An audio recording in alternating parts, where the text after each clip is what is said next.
This is my own experience, you see. I may be excused to expose those, disclose these things. I may be an offender, but I cannot but say this thing, this proof है. हरे कृष्णा। शास्त्र कहते हैं भगवान, उनके नाम और उनके विग्रह सब सच्चिदानंदमय हैं, तीनों में कोई भेद नहीं है। शास्त्र के इन वाक्यों पर जिसका जितना भक्ति उसका उतना विश्वास। शुद्ध भक्त भगवान के विग्रह में भगवान को देखते हैं, उनसे बातें करते हैं और उनसे भाव का आदान प्रदान करते हैं। लेकिन जिनका भक्ति पूर्ण नहीं हुआ है उनका विश्वास पूरी तरह से नहीं होता। हम सोचते हैं विग्रह कैसे बातें कर सकते हैं, ये तो विग्रह हैं, पत्थर, पित्तल और काष्ठ से निर्मित हैं, ये भला बातें कैसे कर सकते हैं। जो मायावादी होते हैं वो भगवान के अर्च विग्रह की पूजा को मूर्ति पूजा कहते हैं, जो कि हमारे मन को नियंत्रण करने के लिए किया जाता है। उनके हिसाब से एक बार आप आत्मज्ञान की प्राप्ति कर लें, फिर और मूर्ति पूजा की कोई जरूरत नहीं है। ये सिर्फ हमें सहायता करने के लिए अनुष्ठान किया जाता है। गुरुदेव एक शेर के भांति गर्जन करते हुए कहते हैं, जो ये कहता है कि भगवान और उनके अर्च विग्रह अलग हैं, वो पाषंडी कहलाता है। पद्म पुराण में ये श्लोक है। ऐसे लोगों का अगर हम दर्शन भी करते हैं तो तुरंत हमें गंगा में स्नान करना पड़ता है। भगवान और उनके अर्च विग्रह में कोई पार्थक्य नहीं है। जो भगवान समस्त जीव के हृदय में बसते हैं, समस्त परमाणु में बसते हैं, वो क्या अर्च विग्रह में नहीं बस सकते? वो जिस रूप में चाहे उस रूप में प्रकाश हो सकते हैं। विग्रह को भगवान का अर्च अवतार कहा जाता है। ये भगवान का सबसे दयामय कृपाबस अवतार है, क्योंकि हम बद्ध जीव भगवान को नहीं देख सकते।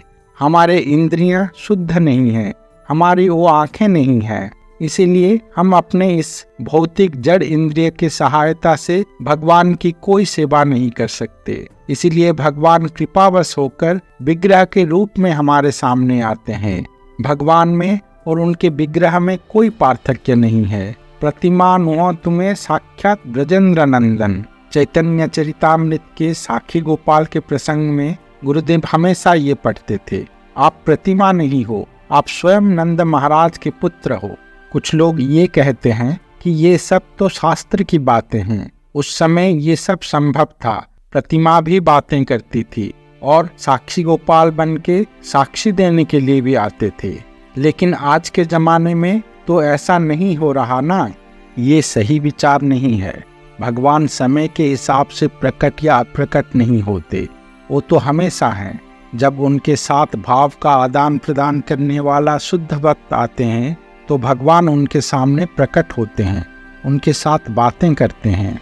जो अभक्त हैं उनके लिए तो भगवान पत्थर की मूर्ति ही रहते हैं हमेशा के लिए, और भक्त के लिए वो मूर्ति नहीं, स्वयं भगवान हैं।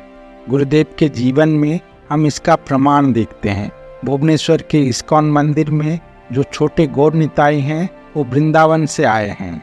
गुरुदेव उनको वृंदावन से नहीं लाए, वो खुद आए हैं अपने प्रिय भक्त के पास। लोकनाथ महाराज बैलगाड़ी में वो गौर निताई को लेके वृंदावन से मायापुर का पदयात्रा कर रहे थे। प्रभुपाद ने बोला कि आपको जगन्नाथपुरी जाना है। बैलगाड़ी में सवार होके गौर निताई आई पदयात्रा में, और जब वो पदयात्रा भुवनेश्वर इस्कॉन मंदिर में पहुंचा तो एक बैल बीमार होकर शरीर छोड़ दिया। तब पदयात्रा और आगे नहीं जा सका और गौर निताई वहीं रह गए गुरुदेव के पास। तब मंदिर का काम शुरू भी नहीं हुआ था। गुरुदेव अपने उस हाथ से बनाए हुए कुटिया में रहते थे। उस समय गुरुदेव के पास कोई ब्रह्मचारी भी नहीं था, तो गुरुदेव खुद अपने हाथों से खाना बनाते और गौर निताई को खिलाते और उनका सेवा करते। कई दिनों के बाद जब पूज्यपाद लोकनाथ स्वामी महाराज अपने गौर निताई को लेने के लिए आए, तब उन्होंने गुरुदेव से बोला, महाराज मेरे गौर निताई आपके पास हैं, उनको मैं लेने आया हूँ। गुरुदेव बोले, ठीक है, मैं गौर निताई से पूछ के बताता हूँ। ये कहकर गुरुदेव गौर निताई के पास अंदर चले गए और गौर निताई को बोले, आपको लेने के लिए आए हैं, आप जाएंगे? तब गौर निताई बोलते हैं, मैं कहीं नहीं जा रहा, मैं यहीं रहूंगा, आप बोल दो उनको। श्री श्रीमद गौर गोविंद स्वामी महाराज बाहर आए और पूज्यपाद लोकनाथ महाराज को बताया, महाराज गौर निताई तो मना कर रहे हैं, बोल रहे हैं मैं यहीं रहूंगा और कहीं नहीं जाऊंगा, क्या करें? आप खुद ही चेष्टा कर लीजिए, अगर वो चले जाएं तो। पूज्यपाद महाराज कुछ समझ नहीं पाए, गुरुदेव ये क्या कह रहे हैं? गौर निताई मना कर रहे हैं। तब वो खुद अंदर गए गौर निताई के पास और उनको ले जाने के लिए प्रयास किए, लेकिन असफल हो गए और नहीं ले जा पाए। बाहर वापस आ गए और गौर गोविंद स्वामी महाराज श्रील गुरुदेव को बोले, ये और मेरे गौर निताई कहाँ रहे? ये तो आपके गौर निताई हो गए हैं। इतना कहकर महाराज वापस चले गए। ये लीला बहुत ही विचित्र है, जब भगवान खुद अपने सेवक से बात कर रहे हैं। गुरुदेव अपने मुख से इसको बता रहे हैं, चलिए सुनते हैं। They stayed here. They were in Loknath Swami's bullock cart, and that bullock cart came here and stayed here. No further movement. One bullock died, and Diti didn't want to move any further. They stayed here. At that time, this temple was not here. It was not constructed. Where I am living in that cottage, Amru cottage, thatched house, I kept there Ditis. I personally did service, personally cooked, personally fed, personally did everything, I myself. No brahmachari was with me at that time. Yeah? Only bhat dalma I cooked. No so many items. Like Sanatana Goswami offered, Madan Gopal. You see? The saltless saag,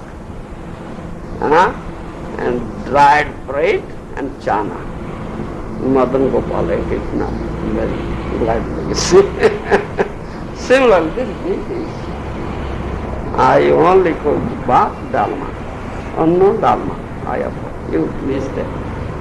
Why? I don't know why they are so much fond of my bhat dalma and they stayed here. They didn't want to go anywhere. Stayed in that cottage. It's a personal. So it's very dear to me.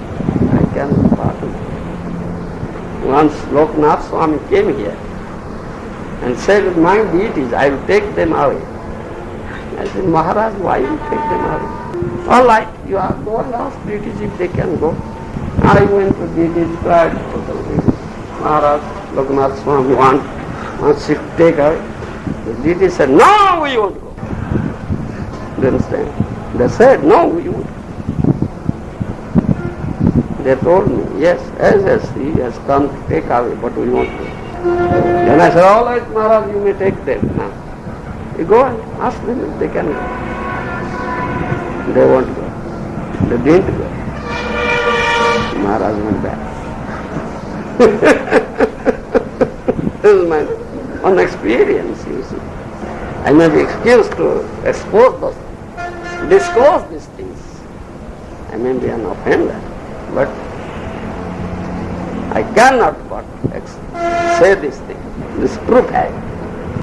Then I think that Gaur and Nitai themselves, non-different. You go and sing there, ask them, talk to them, they will respond. Definitely. Loknath Maharaj couldn't take them because they didn't want. They sports, but they are not mere idols. No, I couldn't go there. They are pay obeisance, and from distance I only looked at them. Then excuse me, I may be an offender. आज भी जब पूज्यपाद लोकनाथ स्वामी महाराज भुवनेश्वर आते हैं तो वो कहते हैं कि भुवनेश्वर से मेरा नाता बहुत पुराना है, और वो छोटे गौर निताई की बात करते हैं।